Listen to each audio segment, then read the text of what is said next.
अब बेटा 2D NMR spectroscopy में आप लोगों ने क्या क्या चीज़ें पढ़नी है ना। 2D NMR स्पेक्ट्रोस्कोपी में बेसिकली बेटा आप लोग कपलिंग थ्रू बॉन्ड देख रही होती हो, ठीक है। अभी तक हम लोगों ने जितनी भी कपलिंग देखी वो थ्रू बॉन्ड ही देखी, ठीक है। हम लोगों ने देखी कि आपके पास 3 बॉन्ड कपलिंग बड़ी स्ट्रांग होती है, ठीक है। आप लोगों ने देखा कि आपके पास 4 बॉन्ड कपलिंग थोड़ी सी वीक होती है। अगेन 2D NMR स्पेक्ट्रोस्कोपी में आप लोग जो है वो कपलिंग थ्रू बॉन्ड भी चेक कर रहे होते हो, ठीक है, और कपलिंग थ्रू स्पेस भी चेक करते हो, ठीक है। कपलिंग थ्रू बॉन्ड में बेटा आप लोगों के पास आता है HSQC एंड HMBC, ठीक है। HSQC बेटा आप लोगों के पास क्या होती है, आप लोगों के पास HSQC होता है hetero nuclear single quantum coherence, ठीक है। कोहेरेंस यहाँ पर आप लोगों ने कोहेरेंस लिखना है। और HMBC बेटा क्या होता है, HMBC होता है hetero nuclear multiple bond coherence, ठीक है। और एक तीसरी आप लोगों के पास 2D NMR spectroscopy through bonds होती है HH कोजी, ठीक है। इसको आप लोग बेटा HH कोजी भी कहते हो। और ये होती है होमो न्यूक्लियर कोरिलेशन स्पेक्ट्रोस्कोपी, ठीक है। ये कोरिलेशन है, ऊपर आप लोगों के पास कोहेरेंस होता है, ये कोरिलेशन स्पेक्ट्रोस्कोपी है, ठीक है। और ये तीनों टाइप्स जो हैं वो आप लोगों के पास आती हैं 2D NMR स्पेक्ट्रोस्कोपी, जहाँ पर आपकी कपलिंग होती है थ्रू बॉन्ड, ठीक है। Either it is the coupling between proton and proton और कार्बन एंड प्रोटॉन। ये चीज़ें हम आगे मजीद पढ़ेंगे, ठीक है। अभी इसको लेके कंफ्यूज नहीं होना। दूसरी टाइप की कपलिंग होती है आपकी थ्रू स्पेस, ठीक है। अब थ्रू स्पेस जो आप लोगों के पास कपलिंग होती है बेटा वो 2 तरह की होती है, नोजी या आप लोगों के पास होती है रोजी, ठीक है। नोजी आपके पास है न्यूक्लियर ओवरहाउजर इफेक्ट स्पेक्ट्रोस्कोपी, और रोजी है आपके पास रोटेटिंग फ्रेम ओवरहाउजर इफेक्ट स्पेक्ट्रोस्कोपी, ठीक है। फ़र्क सिर्फ आप लोगों के पास जो है वो रोटेटिंग फ्रेम ऑफ रेफरेंस का होता है। ये चीज़ें हम लोग जब आगे पढ़ेंगे तो इंशाल्लाह ये डिस्कस करेंगे, ठीक है। HSQC NMR स्पेक्ट्रोस्कोपी से स्टार्ट लेते हैं, ठीक है। अब HSQC NMR स्पेक्ट्रोस्कोपी एक्सप्लेन करने से पहले मैं आप लोगों को थोड़ा सा ये बताना चाहती हूँ कि हम लोग 2D NMR स्पेक्ट्रोस्कोपी किस चीज़ को कहते हैं, ठीक है। बेटा देखो अभी तक आप लोगों ने 1D NMR स्पेक्ट्रोस्कोपी पढ़ी, ठीक है। 1D NMR स्पेक्ट्रोस्कोपी में आप लोगों के पास प्रोटॉन NMR स्पेक्ट्रोस्कोपी आती है और कार्बन 13 NMR स्पेक्ट्रोस्कोपी आती है। उसको हम लोग 1D NMR स्पेक्ट्रोस्कोपी इसलिए कहते हैं बेटा क्योंकि आपके पास जो है वो सिर्फ एक एक्सिस पर जो है वो केमिकल शिफ्ट की वैल्यूज़ को आप लोग ऑब्जर्व कर रहे होंगे, मतलब आप लोगों की फ्रीक्वेंसी सिर्फ एक एक्सिस पर होती है, ठीक है।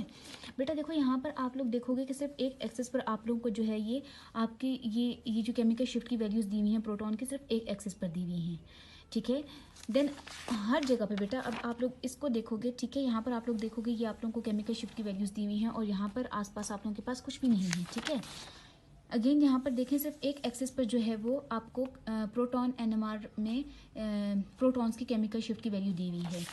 देन बेटा आप लोग आ जाओ कार्बन 13 NMR स्पेक्ट्रोस्कोपी में, ठीक है। ये भी 1D NMR स्पेक्ट्रोस्कोपी होती है और आप लोग देखोगे कि अगेन आप लोगों के पास सिर्फ एक एक्सिस पर जो है वो केमिकल शिफ्ट की वैल्यूज़ होती हैं, ठीक है। बाकी आपके पास किसी दूसरे एक्सिस पर कोई वैल्यू भी नहीं होती केमिकल शिफ्ट की, इसलिए आप लोग जो हो वो इसको 1D कहते हो क्योंकि ये एट ए टाइम आप लोग को सिर्फ एक चीज़ की इंफॉर्मेशन दे रहा होता है। आइदर प्रोटॉन NMR स्पेक्ट्रोस्कोपी को लोगे तो सिर्फ प्रोटॉन के बारे में इंफॉर्मेशन देगा, ठीक है। और कार्बन 13 NMR स्पेक्ट्रोस्कोपी को अगर आप लोग ऑब्जर्व करोगे तो ये आपको सिर्फ और सिर्फ कार्बन के बारे में इंफॉर्मेशन देगा। बात मेरी क्लियर हो रही है। प्रोटॉन NMR स्पेक्ट्रोस्कोपी में वो आप लोगों को नेचर ऑफ प्रोटॉन बताएगा या आपके प्रोटॉन की सराउंडिंग्स के बारे में आपको बता देगा कि इसके आसपास कितने इक्विवेलेंट या कितने नॉन इक्विवेलेंट प्रोटॉन्स हैं फ्रॉम इट्स स्प्लिटिंग पैटर्न, ठीक है। बात मेरी समझ आ रही है। और इसी तरीके से आप लोगों को कार्बन 13 जो है आपके कार्बन की नेचर के बारे में सिर्फ बताएगा, ठीक है। और वो आप लोगों को प्रोटॉन की कोई इन्फॉर्मेशन नहीं देगा। यही बात हो गई, यही पढ़ा था अभी तक हम लोगों ने, इसलिए हम लोग इसको 1D NMR स्पेक्ट्रोस्कोपी कह रहे हैं कि वो एट ए टाइम आप लोगों को सिर्फ एक चीज़ की केमिकल शिफ्ट की वैल्यूज को बताएगा, ठीक है। अब बेटा अगर आप लोग 2D NMR स्पेक्ट्रोस्कोपी देखोगे तो इसके दोनों एक्सिस पर XY एक्सिस दोनों पर जो है वो फ्रीक्वेंसी होगी, ठीक है। फ्रीक्वेंसी मतलब क्या बेटा, फ्रीक्वेंसी मतलब आपकी केमिकल शिफ्ट की वैल्यूज होंगी दोनों एक्सिस पर, ठीक है। एक्स एक्सिस पर भी आप लोगों को केमिकल शिफ्ट की वैल्यूज नजर आएंगी और वाई एक्सिस पर भी आप लोगों को केमिकल शिफ्ट की वैल्यूज नजर आएंगी। एक रफ सा स्पेक्ट्रा मैं आप लोगों को बताती हूँ बेटा, देखो ये रोजी का स्पेक्ट्रा है, ठीक है। ये रोजी टेक्निक है। यहाँ पर आप लोग देख सकते होंगे कि रोजी स्पेक्ट्रम फाइंड आउट रोजी कोरिलेशन बिटवीन वेरियस प्रोटॉन्स। ठीक है, इस चीज़ में भी आप लोग ना पढ़ो, ये आप लोगों के लिए थोड़ा डिफिकल्ट हो जाएगा, लेकिन आप लोग ये देखो बेटा कि ये भी केमिकल शिफ्ट की वैल्यूज़ हैं और ये भी केमिकल शिफ्ट की वैल्यूज़ हैं। यहाँ पर भी आप लोगों को कुछ मतलब सिग्नल्स मिल रहे हैं और यहाँ पर भी आप लोग को कुछ सिग्नल्स मिल रहे हैं। इसका मतलब ये है बेटा कि कहीं ना कहीं ये चीज़ जो है वो यहाँ के सिग्नल्स इन सिग्नल्स के साथ कोरिलेट कर रहे हैं। ठीक है, तो इस चीज़ को बेसिकली हम लोग 2D NMR स्पेक्ट्रोस्कोपी कहते हैं, जिसमें एट अ टाइम आप लोगों को कोरिलेशंस मिल रहे हों दो चीज़ों के बारे में। ठीक है, दो चीज़ों के बारे में दो चीज़ों का रिलेशन आप लोगों को मिल रहा हो थ्रू वन स्पेक्ट्रम। ठीक है, तो इस चीज़ को हम लोग क्या कहते हैं, ये 2D NMR स्पेक्ट्रोस्कोपी है, जहाँ पर आप लोगों को एक सिंगल स्पेक्ट्रा से कोरिलेशंस मिल रहे होते हैं। अब वो कोरिलेशंस बेटा किस किस के होते हैं, वो कार्बन प्रोटॉन के भी होते हैं और वो प्रोटॉन एंड प्रोटॉन के भी होते हैं। ठीक है, अब ये दो किस्म के रिलेशंस मिलेंगे। ठीक है, ये हम आगे पढ़ते हैं तो आप लोगों को ये ज़्यादा क्लियर होगा। अभी हम लोग जो हैं वो HSQC NMR स्पेक्ट्रोस्कोपी से स्टार्ट लेते हैं। बेटा ये है ये हमारे पास HSQC होता है hetero nuclear single quantum coherence. ठीक है, और बेटा ये आप लोगों को बेसिकली बताता है, ये कपलिंग थ्रू बॉन्ड्स में आता है। ठीक है, और इसको हम लोग वन बॉन्ड कपलिंग भी कहते हैं। ठीक है, HSQC को हम लोग वन बॉन्ड कपलिंग भी कहते हैं। और बेटा आप लोगों को HSQC बताता क्या है, ये आप लोगों को बताता है कि आपका जो प्रोटॉन है वो डायरेक्टली किस कार्बन के साथ अटैच है। ठीक है, आपका प्रोटॉन जो है वो कौन से कार्बन के साथ उसका डायरेक्टली जो है वो अटैचमेंट हो रहा है। ठीक है, अभी तक तो आप लोगों ने सिर्फ ये पढ़ा कि प्रोटॉन की नेचर, प्रोटॉन के सराउंडिंग्स में दूसरे प्रोटॉन्स कैसे हैं। फिर आप लोगों ने कार्बन का पढ़ लिया कि कार्बन 13 में आप लोगों को कैसे मतलब आप लोग डिफ्रेंशिएट कर सकते हो, या आप लोगों को पता चलता है कि कौन कौन से टाइप के कार्बन्स जो हैं वो आपके मॉलिक्यूल में प्रेजेंट हैं। लेकिन बेटा अब HSQC आपको बताएगा कि आपके पास प्रोटॉन्स भी हैं, ठीक है, आप लोगों के पास कार्बन्स भी हैं, लेकिन ये आपको बताएगा कि आपका कौन सा प्रोटॉन किस कार्बन के साथ जो है वो डायरेक्टली अटैच है। अब बेटा देखो, ये मैंने एक बहुत ही रफ सा आप लोग इसको कह दो। ठीक है, ये बिल्कुल भी फाइन स्पेक्ट्रा नहीं है। ठीक है, ये एक रफ सा स्पेक्ट्रा है जो आप लोगों को सिर्फ समझाने के लिए मैंने यहाँ पर बनाया है। अब बेटा देखो कि मैंने कह दिया कि आपको डायरेक्ट मतलब बताता है रिलेशन कि कौन सा प्रोटॉन किस कार्बन के साथ अटैच है। ठीक है, इट मीन्स कि वो सिर्फ वन बॉन्ड कपलिंग को ही बताएगा या वन बॉन्ड कोरिलेशन को ही बताएगा। ठीक है, यहाँ पर बेटा आप लोग इस स्पेक्ट्रा से पहले आप लोग यहाँ पर एक इस एग्जांपल पर आ जाओ। ठीक है, देखो अब HSQC का आप स्पेक्ट्रा रन करोगे तो आप लोगों को क्या पता चलेगा। ठीक है, यहाँ पर मैंने प्रोटॉन्स कुछ बना लिए, आप लोगों को ये पता चलेगा कि ये प्रोटॉन, ठीक है, ये प्रोटॉन डायरेक्टली इस कार्बन के साथ अटैच है। ठीक है, और ये वाले दो प्रोटॉन्स इस कार्बन के साथ अटैच हैं। देखिए ये वन बॉन्ड कपलिंग होगी हमेशा, ये वन बॉन्ड कोरिलेशन बताएगा। ठीक है, मतलब ये वाला ये H जो है वो सिर्फ इस कार्बन के साथ अटैचमेंट बताएगा। ठीक है, इसके साथ इस कार्बन के बारे में कोई भी आप लोगों को सिग्नल नहीं मिलेगा। ठीक है, अब देखो बेटा ये वाला प्रोटॉन जो है वो इस कार्बन के साथ भी कोरिलेट करता है, लेकिन वो चीज़ हम लोग HSQC में नहीं पढ़ेंगे, वो आगे हम लोग HMBC में पढ़ेंगे। ठीक है, वो HMBC में पढ़ेंगे। HSQC में हम लोग सिर्फ इस चीज़ को स्टडी करते हैं, वन बॉन्ड कपलिंग को या वन बॉन्ड कोरिलेशन को। बात मेरी समझ आ रही है? ठीक है, इसमें कंफ्यूज नहीं होना। HSQC में हम लोग सिर्फ वन बॉन्ड कोरिलेशन देख रहे होते हैं। ठीक है, मतलब आपका ये प्रोटॉन जो है वो सिर्फ और सिर्फ अपने साथ वाले अटैच्ड कार्बन के बारे में इंफॉर्मेशन देगा। बात मेरी समझ आ रही है? अभी हम लोग जब यहाँ पे थोड़ा सा मैं आप लोगों को आपके साथ डिस्कस करूँगी तो आपको ये ज़्यादा क्लियर होगा कि मैं क्या बात कर रही हूँ। और देखो कुछ यहाँ पर ये दो प्रोटॉन्स हैं, ये दो प्रोटॉन्स इस कार्बन के साथ अपनी अटैचमेंट के सिग्नल्स देंगे। ठीक है, और ये वाले तीन प्रोटॉन्स जो हैं वो इस कार्बन के साथ अपनी अटैचमेंट के सिग्नल्स देंगे। कैसे बेटा देखो, यहाँ पर आप लोग आ जाओ। देखो ये जो मैंने सर्कल्स बनाए हुए ना बेटा, ये सर्कल्स बेसिकली आप लोगों के पास होते हैं 2D NMR में। आप लोगों के पास हमेशा ये कंटोर्स बनते हैं, इनको कंटोर्स कहते हैं। ठीक है, जैसे आप लोगों के पास जो हैं वो पहले वाले स्पेक्ट्रम में इस तरह से जो हैं वो सिग्नल्स मिल जाते थे। ठीक है, बड़े बड़े सिग्नल्स मिल जाते थे, लेकिन आप लोगों के पास 2D NMR स्पेक्ट्रोस्कोपी में ऐसे कंटोर्स मिलते हैं और इनको आप लोग ये ऐसे सर्कल्स से ही शो करते हो। ठीक है, अब आप लोग देखो बेटा कि आप किसी एक कंटूर को ले लेते हैं। ठीक है, सिर्फ एक कंटूर को लेकर आप लोगों को एक्सप्लेन करूँगी, ये चीज़ें थोड़ी सी आप लोगों के लिए सिंपल रहें और इजी रहें। बात मेरी समझ आ रही है? हम लोग सिर्फ इस वाले प्रोटॉन को, ठीक है, और इस वाले कार्बन को ले लेते हैं। इन सब को छोड़ दो बेटा, मैं इसकी इतनी डिटेल्स में नहीं जाऊंगी क्योंकि ये आपके लिए बहुत मुश्किल हो जाएगा, ठीक है। चीज़ों को ज़रा सिंपल ही रखूंगी। सिर्फ इस वाले CH मैंने बताया ना, CH कोरिलेशन बताता है कि आपका प्रोटॉन किस कार्बन के साथ डायरेक्टली अटैच है, तो हम लोग सिर्फ ये इस CH को लेंगे, ठीक है बेटा। अब ये देखो बेटा कि यहाँ पर आओ, ठीक है, इस वाले कंटोर को लेते हैं एक। अब ये प्रोटॉन NMR, प्रोटॉन की केमिकल प्रोटॉन NMR है, ये प्रोटॉन NMR, प्रोटॉन की केमिकल प्रोटॉन NMR है, ठीक है। और ये प्रोटॉन की केमिकल शिफ्ट की वैल्यूज़ हैं। और ये आप लोगों के पास कार्बन 13 NMR स्पेक्ट्रम है, ठीक है, और ये उसकी केमिकल शिफ्ट की वैल्यूज़ हैं, ठीक है। बात मेरी समझ आ रही है। ये प्रोटॉन NMR है और इसकी केमिकल शिफ्ट की वैल्यूज़ बिल्कुल इसके सामने हैं, ठीक है। और ये आप लोगों के पास कार्बन 13 NMR स्पेक्ट्रम है और इसके केमिकल शिफ्ट की वैल्यूज़ आप लोगों के पास यहाँ पर मिलेंगी आपको। बात मेरी समझ आ रही है। इस तरीके से बेटा देखो, एक की आप लोगों को ये यहाँ पर मिलेंगी और एक की आप लोगों को यहाँ पर मिलती हैं, ठीक है। थोड़ा सा यहाँ पर देखो, ये एक यहाँ पर और एक यहाँ पर। अब आप लोग बेटा यहाँ पर आ जाओ, देखो यहाँ से इस कंटोर का हम लोग मिड लेंगे, ठीक है, और मिड से स्केयर रखकर इसको यहाँ पर लेकर आओ। तो देखो यहाँ पर एक सिग्नल है ना, ठीक है, यहाँ पर एक सिग्नल है और ये देखो ये इसका मिड, और इसी मिड से वापस दूसरे स्पेक्ट्रम पे जाओ बेटा, ये देखो तो ये इस प्रोटॉन के साथ अटैच हो रहा है। बात मेरी कुछ क्लियर है। मतलब आपको ये कंटोर क्या बता रहा है, ये कंटोर आपको बता रहा है कि आपका ये वाला प्रोटॉन जो है वो इस वाले कार्बन के साथ डायरेक्टली अटैच है, इसीलिए यहाँ पर ये कंटोर दे रहा है। ये कार्बन भी एक जो है वो यहाँ पर आके इसके मिड में जो है वो इसके साथ क्या कर रहा है, ज्वाइन हो रहा है, और ये प्रोटॉन भी इस कंटोर के मिड में आकर ज्वाइन हो रहा है। अब दोनों चीज़ें एक ही कंटोर शो कर रही हैं, ठीक है। प्रोटॉन NMR भी यहाँ पर आकर रुक रहा है और ये देखिए कार्बन 13 का सिग्नल भी आप लोगों को बिल्कुल इसके मिड में आकर जो है वो इसके साथ जो है वो ज्वाइन हो रहा है। इट मीन्स कि आपका ये वाला प्रोटॉन जो है वो इस वाले कार्बन के साथ डायरेक्टली अटैच है। बात मेरी समझ आ गई बेटा।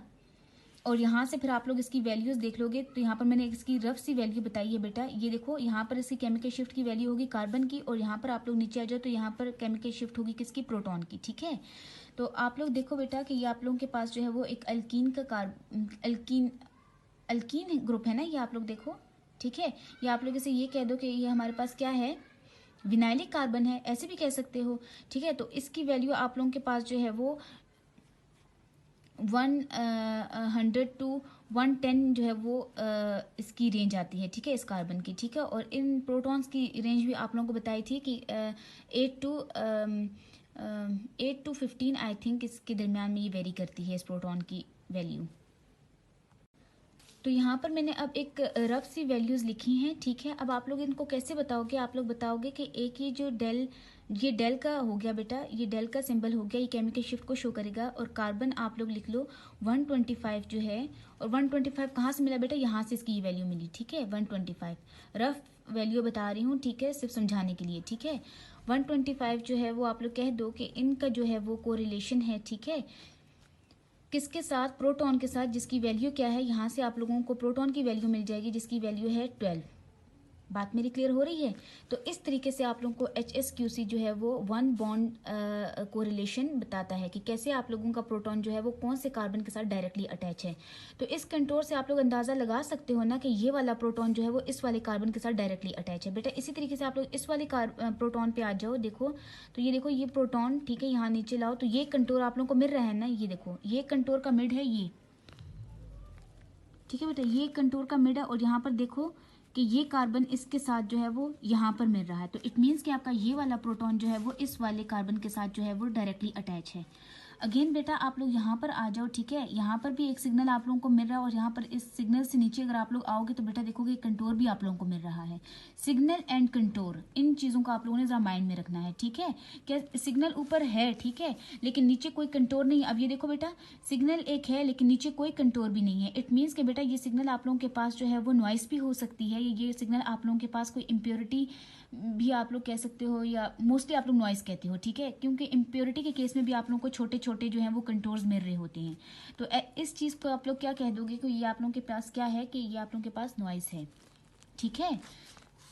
इसीलिए आप लोग इस चीज़ को थोड़ा सा प्रिकॉशनरी मेजर्स लिए जाते हैं कि आप लोगों के पास आइसोलेटेड सिस्टम में जो है वो क्या हो, NMR स्पेक्ट्रा जो हैं वो रन किए जाएं। अब आप लोग देखो बेटा, ये आप लोग यहाँ पे सिग्नल्स पे आओ, ये नीचे आप लोगों को कंट्रोल भी मिल रहा है। अब इस कंट्रोल को बेटा यहाँ पर देखो तो एक कार्बन का सिग्नल भी है, तो ये देखो बेटा, ये ठीक है। तो ये वाला कार्बन जो है वो आप लोग देख सकते होंगे कि ये वाला कार्बन इस वाले प्रोटॉन के साथ जो है वो डायरेक्टली अटैच है, ठीक है। ऐसे आप लोगों को इस HSQC में कितने सिग्नल्स मिल सकते हैं बेटा, देखो एक इन दो कार्बन्स के लिए, ठीक है, क्योंकि ये दोनों इक्विवेलेंट हैं तो ये एक ही तरह से मतलब इनके लिए एक ही सिग्नल आएगा क्योंकि ये इक्विवेलेंट हैं, ठीक है, ये दोनों आपस में इक्विवेलेंट हैं। तो एक इस प्रोटॉन का इस कार्बन के साथ एक सिग्नल आएगा, एक इन प्रोटॉन्स का इस कार्बन के साथ एक सिग्नल आएगा, देन इन प्रोटॉन्स का इस कार्बन के साथ डायरेक्ट सिग्नल आएगा। ये वाले प्रोटॉन्स इस कार्बन के साथ एक कंट्रोल शो करेंगे और ये वाले प्रोटॉन्स इस कार्बन के साथ एक कंट्रोल शो करेंगे, ठीक है बेटा।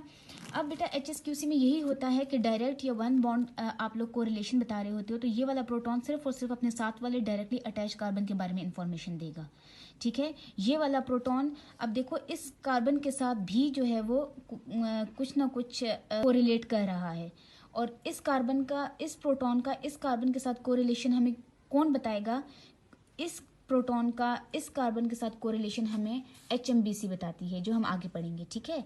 यहाँ तक आप लोगों को थोड़ा सा मतलब आपके माइंड में बैठा है कि HSQC आप लोगों को क्या बताती है बेटा। HSQC को थोड़ा सा अगर मैं बहुत सिंप्लीफाइड भी कर दूँ तो मैं आप लोगों को ये बताऊंगी कि ये आप लोगों के पास एक 2D NMR स्पेक्ट्रोस्कोपी में आती है, ठीक है। ये आपके पास कपलिंग थ्रू बॉन्ड्स होती है, ठीक है। ये देखो आपके पास ये वाला प्रोटॉन इस कार्बन के साथ कपल कर रहा है, ठीक है। तो आपके पास यहाँ पर कपलिंग थ्रू बॉन्ड्स आती है और ये वन बॉन्ड कपलिंग है, ठीक है। सिर्फ वन बॉन्ड कपलिंग तक ये रिस्ट्रिक्ट रहता है, ठीक है, इससे ज़्यादा आगे नहीं जाता। देखो आप लोगों को सिर्फ इसके बारे में इंफॉर्मेशन देगा, इसके बारे में नहीं देगा। अगेन यहाँ पर देख लो तो ये वाला प्रोटॉन ये इतनी इन्फॉर्मेशन देगा, यहाँ से आगे नहीं जाएगा, ठीक है।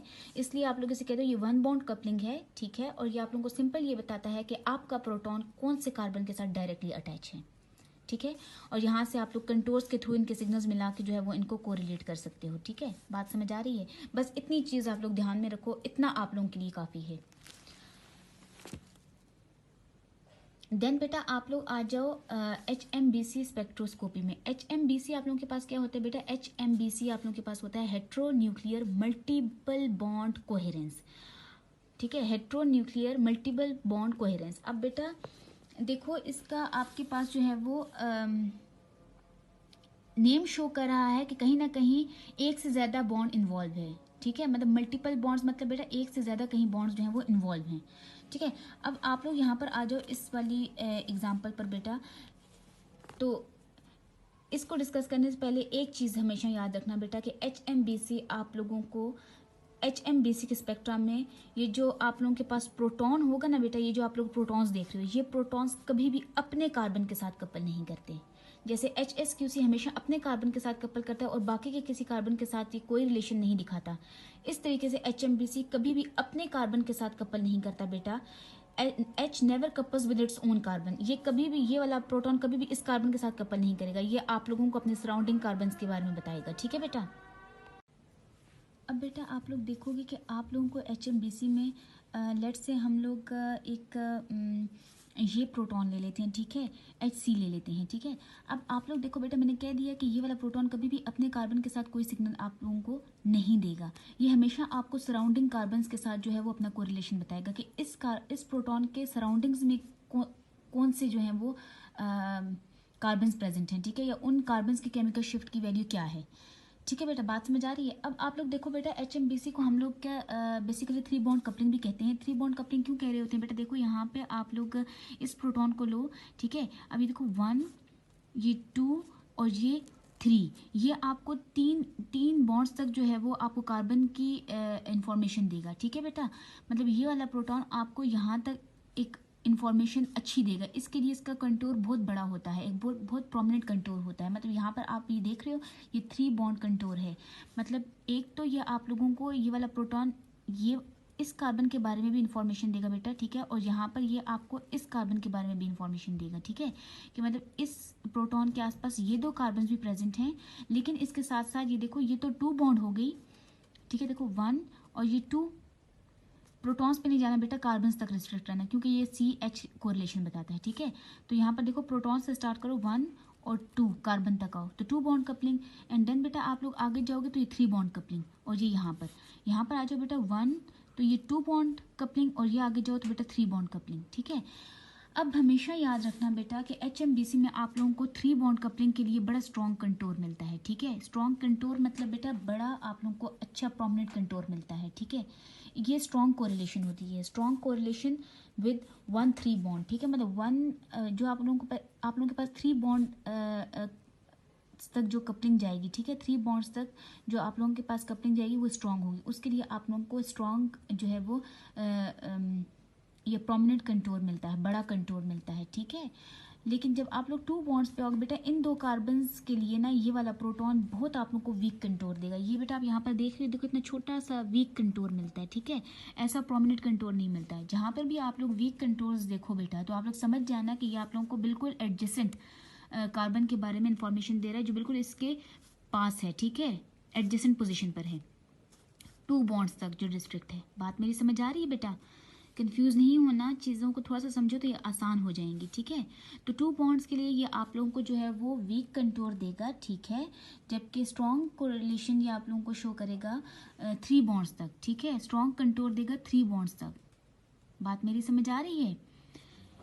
तो अब आप लोग देखो बेटा, इसको मैंने ले लिया ना, HC को मैंने ले लिया, ठीक है। अब HC आप लोगों को क्या बताएगा? HC यहाँ पर आप लोग देखो बेटा, ये आप लोगों के पास जो है वो प्रोटॉन NMR है, ठीक है। और ये आप लोगों के पास कौन सा NMR है? ये आप लोगों के पास कार्बन 13, ठीक है। बात समझ आ रही है? बताया था दोनों एक्सेस पर क्या होते हैं आप लोगों के पास, केमिकल शिफ्ट्स होती हैं। आप लोगों के पास कौन सा NMR है? ये आप लोगों के पास कार्बन 13, ठीक है। बात समझ आ रही है? बताया था दोनों एक्सेस पर क्या होते हैं आप लोगों के पास, केमिकल शिफ्ट्स होती हैं। आप लोगों के पास HMBC में वो कार्बन और H की होती हैं, ठीक है। एक एक्सिस पर आप लोगों के पास कार्बन की केमिकल शिफ्ट होगी और दूसरे एक्सिस पर आप लोगों के पास प्रोटॉन की जो है वो केमिकल शिफ्ट की वैल्यूज़ होंगी, ठीक है, HMBC में भी और आप लोगों के पास HSQC में भी। अब देखो बेटा, यहाँ पर आप लोगों ने ये ले लिया, ये आप लोगों के पास क्या है, लेट से ये आप लोगों के पास HC है, जिसका सिग्नल मैंने सिर्फ एक सिग्नल बहुत सिंपल करके, बाकी सारा मैंने कोई सिग्नल ड्रॉ नहीं किया, सिर्फ एक आपके कंसिडरिंग प्रोटॉन का एक सिग्नल ले लिया, ठीक है, ये HC। अब बेटा देखो, HC के बिल्कुल नीचे आप लोगों को ये एक कंटोर दिख रहा है, ठीक है, इसको इसके साथ मिला लो। अब देखो इसके मिड के साथ यहाँ पर जो दूसरा स्पेक्ट्रा है वो कौन से सिग्नल के साथ जाकर मिल रहा है? ये देखो बेटा, ये इस सिग्नल के साथ जाके मिल रहा है, ठीक है। मतलब ये वाला कार्बन जो है वो इस प्रोटॉन के कहीं आसपास है। अब डायरेक्टली अटैच की बात नहीं करेंगे, इसके सराउंडिंग्स की बात करें, क्योंकि HMBC मल्टीपल बॉन्ड्स को रिलेशन बताता है कि आसपास इसके क्या चल रहा है, ठीक है।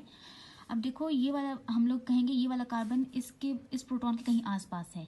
अब बेटा कंटोर बताएगा कि कितना प्रोमिनेंट कंटोर है, ये बताएगा कि ये आपके पास 3 बॉन्ड्स की डिस्टेंस पर है। एक अच्छा प्रोमिनेंट कंटोर बताएगा कि ये आपके पास 3 बॉन्ड्स के डिस्टेंस पर है। तो यहाँ पर आ जाओ बेटा, तो आप लोग देखोगे कि ये वैसे कार्बन 5 मैंने लिखा हुआ भी है कि कार्बन 5 का सिग्नल है, ठीक है। तो यहाँ आ जाओ बेटा, ये देखो ये 1, 2 एंड 3, ये आपके पास कार्बन 5 का सिग्नल है। बात क्लियर होगी? अब बेटा मैंने बताया कि 2 बॉन्ड जो है वो वीक होगा, तो 1, 2 के लिए चेक करो।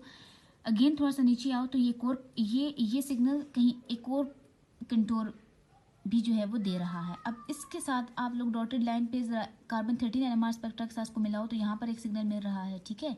इट मीन्स कि ये जो है वो कहीं ना कहीं ये वाला प्रोटॉन, इस प्रोटॉन के आसपास कहीं ना कहीं ये कार्बन भी है, ठीक है। और वीक कंटोर बता रहा है कि 2 बॉन्ड्स के डिस्टेंस पे है। बात क्लियर हो गई है? बात समझ आ रही है?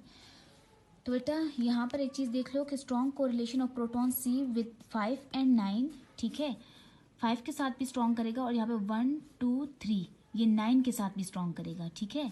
और ये देखो आपके पास बेटा weak correlation of proton C with carbon, ये कार्बन है बेसिकली, ठीक है, ये कार्बन हैं, कार्बन 6 एंड कार्बन 8। तो बेटा ये वीक कंटोर दिखाएगा एक कार्बन 6 के साथ और एक 1, 2 कार्बन 8 के साथ, ठीक है। HMBC आप लोगों को आपके नेबरिंग कार्बन्स के बारे में बता रहा होता है। इसी तरीके से बेटा ये वाला प्रोटॉन आपको कार्बन 8 और कार्बन 9 के लिए भी जो है वो स्ट्रॉन्ग और वीक कंटोर्स देगा। मैंने बनाए नहीं क्योंकि मैंने सिर्फ और सिर्फ सिंपल रखने के लिए बेटा, ठीक है, चीज़ों को आसान रखने के लिए, सिर्फ आपको समझाने के लिए ये दो कंट्रोल्स बताए हैं। बस आप लोग ये याद रखो बेटा कि आपके पास HMBC स्पेक्ट्रोस्कोपी में आपको आपके नेबरिंग कार्बन्स के साथ जो है वो प्रोटॉन्स का कोरिलेशन जो है वो आप लोगों को मिलता है, ठीक है। आपके नेबरिंग कार्बन्स के बारे में आप लोगों को जो है वो HMBC इंफॉर्मेशन देता है। HMBC में कभी भी जो है वो प्रोटॉन डायरेक्टली जिस कार्बन के साथ अटैच है उसके बारे में कोई भी कंट्रोल नहीं देगा, मतलब ये वाला प्रोटॉन इस कार्बन के बारे में कभी भी जो है वो कोरिलेशन नहीं देगा, कोई कंट्रोल नहीं दिखाएगा, क्योंकि वो चीज़ हम लोगों को कहाँ से मिल जाएगी, वो चीज़ हमें HSQC से मिल जाएगी। बाकी 7 मल्टीपल बॉन्ड्स के लिए हम लोगों ने कहाँ पर आना है, HMBC पर आना है, ठीक है। ये वाला प्रोटॉन आपको इस कार्बन के साथ अपना कोरिलेशन बताएगा, ये वाला प्रोटॉन आप लोगों को इस कार्बन के साथ अपना कोरिलेशन बताएगा, ये वाला प्रोटॉन आप लोगों को इस कार्बन के साथ अपना कोरिलेशन बताएगा, या इसके साथ बताएगा। बेटा इसी तरीके से आप लोग हर प्रोटॉन पर अप्लाई कर सकते हो। मैंने सिर्फ एक को लेकर डिस्कस किया कि आप लोगों के लिए ईजी रही चीज़ें। अगर आप लोग बेटा देखो इसको लेते हो, HF को लेते हो, तो ये आप लोगों को किस किस कार्बन को के लिए सिग्नल देगा। सिग्नल बेटा कंटोर, सिग्नल का मतलब है यहाँ पर कंटोर, ठीक है। HF अब आप देखो आपको 1 2 एक तो ये CA के लिए देगा, ठीक है, ये CA है, इसको आप लोगों ने HE के साथ कंफ्यूज नहीं करना, प्रोटॉन और कार्बन की बात हो रही है, ठीक है। अब ये HF जो है वो CA के बारे में आप लोगों को सिग्नल देगा, C5 के बारे में देगा, देखिए 1 2 3, C6 के बारे में भी देगा, ठीक है, 1 2 3, यहाँ पर C4 के बारे में भी देगा, 1 2 3, यहाँ पर C8 के बारे में भी देगा। तो ये सारी चीज़ों को इसलिए नहीं डिस्कस करी बेटा, वो फिर बहुत ज़्यादा कॉम्प्लेक्स हो जाएगा आपके लेवल के लिए, ठीक है। तो यहाँ पर आपको बस सिंपल एक को लेके कंसिडर करना बताया कि आप लोग चीज़ों को समझ जाओ कि एक पर्टिकुलर 2D NMR स्पेक्ट्रोस्कोपी आप लोगों को बताती किस चीज़ के बारे में है, ठीक है। तो इसकी डिटेल में मैं नहीं जाऊँगी क्योंकि वो आप लोगों के लिए मुश्किल होगा। देन बेटा आप लोग आ जाओ, आपके पास जो थर्ड जो टाइप होती है थ्रू बॉन्ड्स में, वो होती है HH कोजी। और HH कोजी क्या होता है बेटा, होमोन्यूक्लियर कोरिलेशन स्पेक्ट्रोस्कोपी। कोई डिफरेंस पता चला है बेटा कि इसको होमोन्यूक्लियर क्यों कह रहे हैं और इसको हेट्रोन्यूक्लियर क्यों कहा है। अब देखो यहाँ पर किस किस का कोरिलेशन पड़ा, कार्बन और हाइड्रोजन का, कार्बन या प्रोटॉन का, दो डिफरेंट न्यूक्लियाई हैं तो हेट्रोन्यूक्लियर। यहाँ पर आ जाओ बेटा किस किस का कोरिलेशन पड़ा, कार्बन और अगेन प्रोटॉन के बारे में, ठीक है, नेबरिंग कार्बन के बारे में इंफॉर्मेशन दी, ठीक है। एक प्रोटॉन की नेबरिंग कार्बन के साथ क्या मतलब रिलेशन है वो बताया HMBC ने। तो ये भी क्या हो गए, दोनों हेट्रोन्यूक्लियर हो गए। अब बेटा आप लोगों को मैं कह रही हूँ कि HH कोजी जो है वो होमोन्यूक्लियर क्यों है बेटा। बेसिकली इसको होमोन्यूक्लियर इसलिए कहते हैं क्योंकि दोनों तरफ जो है वो प्रोटॉन NMR होते हैं। को मैं कह रही हूँ कि HH कोजी जो है वो होमोन्यूक्लियर क्यों है बेटा। बेसिकली इसको होमोन्यूक्लियर इसलिए कहते हैं क्योंकि दोनों तरफ जो है वो प्रोटॉन NMR होते हैं, ठीक है। दोनों तरफ क्या होते हैं, प्रोटॉन NMR होते हैं, इस तरफ भी और इस तरफ भी, ठीक है। अब आप लोग देखो बेटा कि एक सिंपल एग्जांपल से समझाती हूँ बेटा। HH कोजी आप लोगों को बताएगा कि आपके प्रोटॉन की नेबर में जो है वो जो प्रोटॉन्स प्रेजेंट हैं वो उनके साथ भी कपल करता है, ठीक है। जब वो उनके साथ कपल करता है तो वो कोई ना कोई सिग्नल देता है। अब देखो बेटा ऐसे देखो, ये है आपके पास प्रोटॉन, ठीक है, यूर कंसिडरिंग प्रोटॉन आप कह दो। अब आपको HH कोजी क्या बताएगा, आपको HH कोजी बताएगा बेटा कि इस प्रोटॉन की नेबर में कौन कौन से प्रोटॉन्स प्रेजेंट हैं जिनके साथ ये कपल कर रहा है और सिग्नल्स दे रहा है, ठीक है। तो ये प्रोटॉन अब देखो 1 2 3 इस प्रोटॉन के साथ भी कपल करेगा और आपको कोई ना कोई कंटोर देगा, ठीक है। ये वाला प्रोटॉन देखो इस प्रोटॉन के साथ भी कपल करेगा, ठीक है, और क्या देगा, कोई ना कोई कंटोर देगा। बात समझ आ रही है। तो HH कोजी को होमोन्यूक्लियरिटी कहते हैं। ये कार्बन और कार्बन प्रोटॉन और प्रोटॉन की कपलिंग के बारे में आप लोगों को बताते हैं, ठीक है। प्रोटॉन एंड प्रोटॉन कपलिंग के बारे में बताता है कि एक प्रोटॉन की नेबर में कौन सा प्रोटॉन प्रेजेंट है या उसकी केमिकल शिफ्ट की वैल्यू क्या है। बात मेरी समझ आ रही है। अब आप लोग देखो बेटा यहाँ पर आ जाओ, तो ये देखो पहले आप लोगों के पास लेट से ये आप लोगों के पास क्या है, ये आपके पास जो है वो ये प्रोटॉन B है, ठीक है। ये आप लोगों के पास क्या है, प्रोटॉन B है। और ये आप लोगों के पास क्या है, प्रोटॉन A है आपके पास। और ये आपका प्रोटॉन क्या है, प्रोटॉन C। ये प्रोटॉन A है आपके पास और ये क्या है, प्रोटॉन C। अब देखो ये वाला प्रोटॉन आप लोगों को दो कंट्रोल शो करेगा, एक इस प्रोटॉन के लिए और एक इस प्रोटॉन के लिए। ठीक है, कैसे बेटा, यहाँ पर आकर देखो तो आप लोग देखो कि ये 5.5 थी उसकी केमिकल शिफ्ट की वैल्यू, तो ये देखो ये एक सिग्नल ऊपर है। ठीक है, HB का बता रही हूँ, ये HB है और आप लोग देखो कि ये HB कहीं ना कहीं ये कंटूर दे रहा है, ये एक ही कंटूर है बेटा, कभी कभी ये ऐसे भी होते हैं, ये ऐसे। ठीक है, अब इसका मिड क्या है, यहाँ पे है कहीं। ठीक है, यहाँ पे अब ये देखो ये सिग्नल इसके मिड में आके मिल रहा है। अब इसके मिड से डॉटेड लाइन लेके जाओ, कहीं कहीं ना कहीं आपको ये सिग्नल यहाँ पर देगा।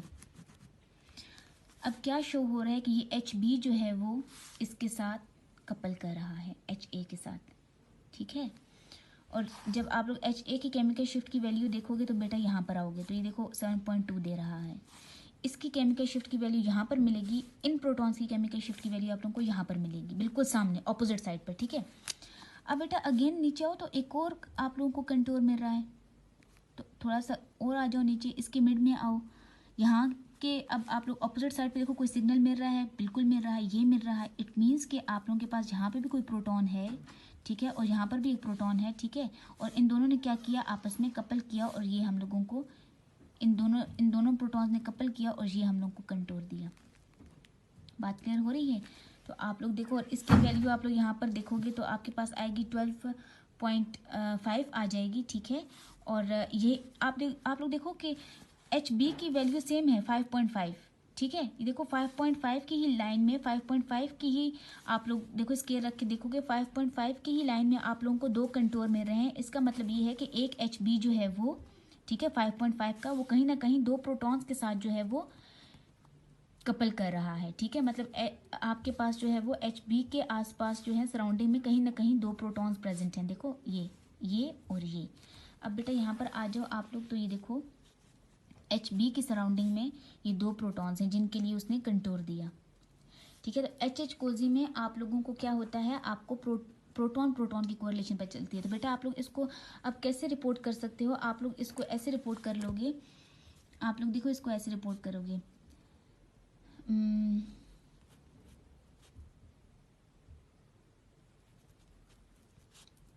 ऐसे कर लो, एक कोरिलेशन इसने बताया इसके साथ, ठीक है, 7.22 के प्रोटॉन के साथ, और एक कोरिलेशन इसने बताया किसके साथ, केमिकल शिफ्ट ऑफ प्रोटॉन 12.5 के साथ। ठीक है, तो आप लोग इसको ऐसे रिपोर्ट कर सकोगे, ये HB है आप लोगों के पास। बेसिकली HB नहीं लगाना आप लोगों ने, क्योंकि आप लोगों ने केमिकल शिफ्ट की वैल्यू लगा दी। ठीक है, आप लोग केमिकल शिफ्ट की वैल्यू लगाते तो आप लोग देखोगे कि आपके पास प्रोटॉन जिसकी केमिकल शिफ्ट की वैल्यू 5.5 है, ये आपके पास एट अ टाइम जो है अपने सराउंडिंग प्रोटॉन्स के साथ जो है वो कपल करके आप लोगों को कुछ ऐसा डेटा दे रहा है। बात समझ आ गई है? तो इसको हम लोग कहते हैं कि ये 2D NMR स्पेक्ट्रोस्कोपी, जिसमें आप लोगों को एट अ टाइम जो है वो दो जगहों पर सिग्नल्स, आप लोग दोनों एक्सिस के सिग्नल्स को जो है वो कंबाइन करके थ्रू कंटूर कंबाइन करके, ठीक है, दोनों सिग्नल्स को थ्रू कंटूर कंबाइन करके आप लोग एक डेटा जो है वो रिपोर्ट करते हो। तो अब आपको बात समझ आ गई कि HB जो कि आपके पास 5.5 था, उसने कोरिलेट किया आपके HA के साथ जिसकी वैल्यू है 7.22, ठीक है, और इसने कोरिलेट किया HC के साथ जिसकी वैल्यू है 12.5। ठीक है, तो आप लोग इसको कुछ ऐसे रिपोर्ट कर दोगे, इसको आप लोग छोड़ दो। ठीक है, इसको छोड़ दो, ये है आपके पास, ये करेक्ट है आपके पास। ठीक है बेटा, तो ये आप लोगों के पास क्या थी, HH कोजी, और बेटा यहाँ तक आपके पास जो कपलिंग थी वो थ्रू बॉन्ड्स थी। ठीक है, देखा ना आप लोगों ने, ये बॉन्ड्स के थ्रू कपल हो रहे हैं। ठीक है, ये 1 2 3 1 2 3, तो ये थ्रू बॉन्ड्स कपलिंग थी आप लोगों के पास। ठीक है, अब नेक्स्ट बेटा जो हम लोग पढ़ेंगे, ठीक है, वो आप लोगों को कपलिंग थ्रू स्पेस होगी। आपके स्पेस में भी बेटा, अब स्पेस का क्यों कह रहे हैं, क्योंकि उसमें कोई बॉन्ड लिमिट नहीं होती। ठीक है, आप लोग जब थ्रू बॉन्ड्स कपलिंग पढ़ रहे होते हो तो आप लोग जो है वो 3 बॉन्ड्स तक मैक्सिमम जाते हो, जहाँ पर आप लोगों को बड़े ज़बरदस्त किस्म के कंट्रोल्स या सिग्नल्स मिलते हैं। बेटा 4 बॉन्ड भी होते हैं, ठीक है, जहाँ पर आप लोगों के पास डबल बॉन्ड्स आ जाए या आप लोगों के पास एरोमेटिक रिंग आ जाए तो वहाँ पर 4 बॉन्ड तक चली जाती है due to shortage of your bond length. ठीक है, तो 4 बॉन्ड्स तक जाती है कपलिंग, लेकिन वो समवट वीकर होती है। लेकिन आप लोग देखोगे जब आप लोग कपलिंग थ्रू स्पेस पढ़ोगे तो बेटा उसमें कोई बॉन्ड की लिमिट नहीं होती, क्योंकि मे बी बॉन्ड्स के थ्रू वो एक प्रोटॉन बहुत दूर हो, ठीक है। मे बी बॉन्ड्स के थ्रू आप लोग जिन 2 प्रोटॉन्स को कंसिडर करें वो एक दूसरे से 5 बॉन्ड के डिस्टेंस पे हों, लेकिन मे बी स्पेस में वो एक दूसरे के बहुत करीब हों और स्पेस में वो एक दूसरे के साथ कपल कर रहे हों, ठीक है। अब यहाँ पर जो आप लोगों को थ्रू स्पेस की कपलिंग बताएगी वो कौन सी टेक्निक बताएगी, नोजी, ठीक है। और दूसरी होती है आप लोगों के पास रोजी।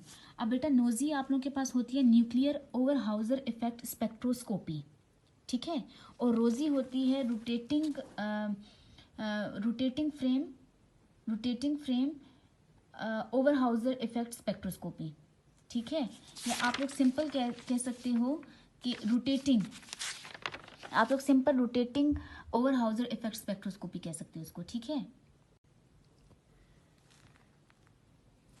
अब देखिए मैंने आप लोगों को ऑलरेडी बताया है कि नोजी में आप लोगों के पास कोई बॉन्ड लिमिट नहीं होती, ठीक है। और ये स्पेस में जो है वो प्रोटॉन्स की कोरिलेशन बता रहा होता है कि प्रोटॉन्स जो हैं वो स्पेस में एक दूसरे के कितने पास हैं।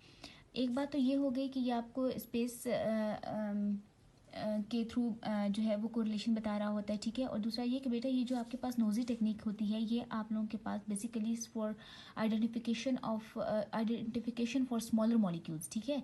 और मोर स्पेसिफिकली अगर हम लोग बात करें तो वो क्या होती है, प्रोटीन्स की आइडेंटिफिकेशन के लिए, क्योंकि आप लोगों के पास स्मॉलर मॉलिक्यूल्स में प्रोटीन्स ही आते हैं, ठीक है। उसके डिटेक्शन या आइडेंटिफिकेशन के लिए आप लोग जो हो वो नोजी टेक्निक को यूज़ कर सकते हो, क्योंकि उसके लिए ये काफ़ी एफिशिएंट होती है। और सेकंड बात ये कि बेटा आप लोगों के पास जो ये नोजी टेक्निक है ये आप लोगों को, अब जैसे कि मैंने आपको बताया है कि ये आपको थ्रू स्पेस जो है वो कोरिलेशंस बता रहा होता है, तो इट मीन्स कि ये आपको कोई 3D स्ट्रक्चर के बारे में कुछ इन्फॉर्मेशन देगा। और जब आप लोग 3D स्ट्रक्चर के बारे में बात करोगे तो आप लोग above and below the plane की भी बात कर सकते हो, ठीक है। तो ये आप लोगों को ये भी बता रहा होता है कि कोई प्रोटॉन अबव द प्लेन है या कोई प्रोटॉन जो है वो आपके पास बिलो द प्लेन है।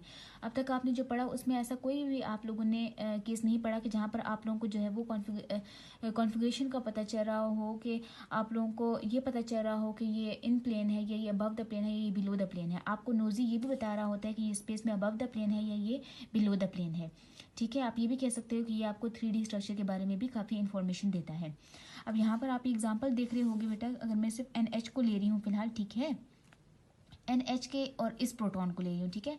अब आप लोग देखो बेटा कि ये प्रोटॉन तो चलो इसके साथ जो है वो 1 2 3 और ये 4, अगर हम लोग बॉन्ड्स को देखें तो 4 बॉन्ड फिर भी पॉसिबल होते हैं, ठीक है। और आप लोग देखो तो ये यहाँ पर स्पेस के थ्रू जो है वो एक दूसरे के साथ जो है वो कोरिलेट कर रहे हैं। अब देखो बेटा ये वाले प्रोटॉन्स इससे देखने में कितने दूर लग रहे हैं, और अगर हम लोग बॉन्ड्स को भी गिने तो देखो 1 2 3 4 और यहाँ से मजीद इसको एक्सपेंड करो तो ये 5 बॉन्ड तक चला जाता है, और ये बिल्कुल भी पॉसिबल नहीं है, ठीक है। और आप लोग देखो तो ये सिंगल बॉन्ड में 4 भी पॉसिबल नहीं होता, लेकिन हम लोगों ने क्यों शो किया हुआ है, क्योंकि इसमें कोई बॉन्ड लिमिट नहीं होती। ये जितने भी आप लोगों के पास थ्रू बॉन्ड्स जितने भी ये डिस्टेंस पे हों, लेकिन मे बी ये थ्रू स्पेस एक दूसरे के पास हों, तो ये क्या करते हैं कि अब ये वाला प्रोटॉन देखो स्पेस में इसके साथ भी जो है वो कोरिलेट कर रहा है, ये कपल कर रहा है, ये वाला प्रोटॉन इसके साथ भी कर रहा है, ये वाला प्रोटॉन अब इसके साथ भी कर रहा है, और ये जो प्रोटॉन्स आप लोगों को दिख रहे हैं ये भी एक दूसरे के साथ जो है वो कपल कर रहे हैं, ठीक है, इन स्पेस। बात मेरी समझ आ रही है आप लोगों को? तो आप लोग जो हो वो नोजी में यही थ्रू स्पेस की बात कर रहे होते हो। अब यहाँ पर आप लोग आ जाओ, एक तो इसमें हो गया ना कि ये फ्रेम ऑफ रेफरेंस की बात होगी, और यहाँ पर फ्रेम ऑफ रेफरेंस बेटा हमेशा क्या होता है, स्टैटिक होता है, ठीक है। आपका जो फ्रेम ऑफ रेफरेंस होता है वो स्टैटिक होता है, और यहाँ पर आपका फ्रेम ऑफ रेफरेंस जो है वो रोटेट कर रहा होता है। अब इसकी मैं डिटेल में नहीं जाऊँगी, ये आप लोगों के पास एक RF पल्सेस होती हैं और फिर F1 F2 ये चीज़ें, इन चीज़ों में मैं नहीं जाऊँगी, ठीक है, वो फिर थोड़ा सा कॉम्प्लिकेटेड हो जाए। अब बेटा रोज़ी और नोज़ी दोनों के लिए कुछ सेम ही स्पेक्ट्रा आ रहा होता है हम लोगों के पास, इसमें कुछ ऐसे खास डिफरेंस नहीं होता, ठीक है।